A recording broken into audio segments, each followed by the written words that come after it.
وهو الذي جعل الليل والنهار خلفة لمن أراد أن يذكر أو أراد شكورا.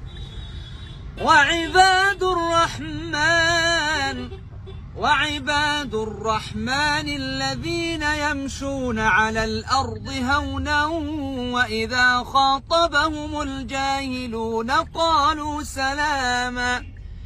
والذين يبيتون لربهم سجدا وقياما.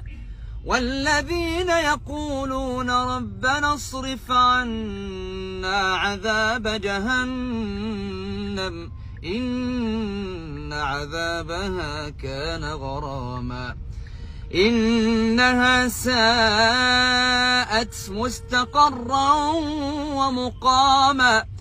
والذين إذا